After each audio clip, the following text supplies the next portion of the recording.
पौराणिक कथा के अनुसार एक समय रघुदास नाम के भगवान रामचंद्र के एक महान भक्त थे।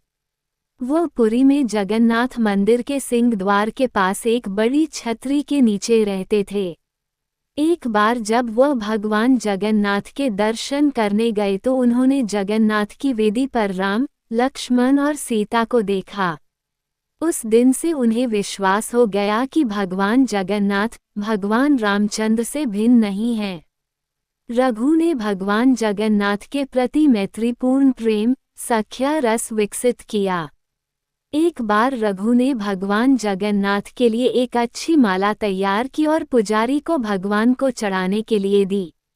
लेकिन पुजारी इसे चढ़ाना नहीं चाहता था, क्योंकि रघु ने केले के पेड़ की छाल से बनी डोरी का इस्तेमाल किया था। उस समय जगन्नाथ के मंदिर में ऐसी चीजों का उपयोग वर्जित था। रघु को बहुत दुख हुआ कि उनकी माला भगवान जगन्नाथ को नहीं चढ़ाई गई। वह बहुत उदास महसूस करते हुए मंदिर से बाहर चला गया। बाद में दिन में पुजारी शाम की आरती समाप्त कर रहा था। भगवान के शयन करने से पहले पुजारी उन्हें एक विशेष पोशाक पहनाते हैं जिसे बड़ा श्रृंगार वैसा कहा जाता है। भगवान को श्रृंगारित करने के बाद पुजारी ने उनके शरीर को फूलों से सजाना शुरू कर दिया। लेकिन उसे आश्चर्य हुआ कि उसने जो कुछ भी किया, भगवान के शरीर पर एक भी फूल नहीं बचा। भगवान किसी भी फूल को स्वीकार नहीं करेंगे। सभी पुजारी यह सोचकर बहुत चिंतित हो गए कि अवश्य ही उन्होंने कोई अपराध किया है। लेकिन ये क्या हो सकता था?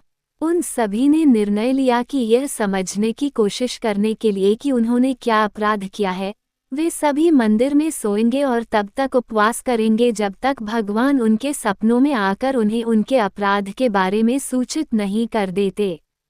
निश्चित रूप से उसी रात भगवान जगन्नाथ मुख्य पुजारी के सपने में आए और उनसे कहा, मेरे भक्त रघुदास मेरे लिए एक फूल माला लाए हैं। उन्होंने इसे बहुत प्रेम और भक्ति से तैयार किया। आपने डोरे की बाहरी विशेषता देखी और उसे माला मुझे देने से मना कर दिया। आप देख नहीं सकते कि उसने कितनी अच्छी माला तैयार की। उन्होंने इसे प्रेम और भक्ति से पिरोया।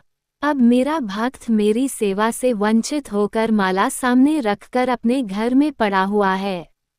उसने कुछ भी नहीं खाया है और लगातार रो रहा है। वह अभी तक सोया नहीं है।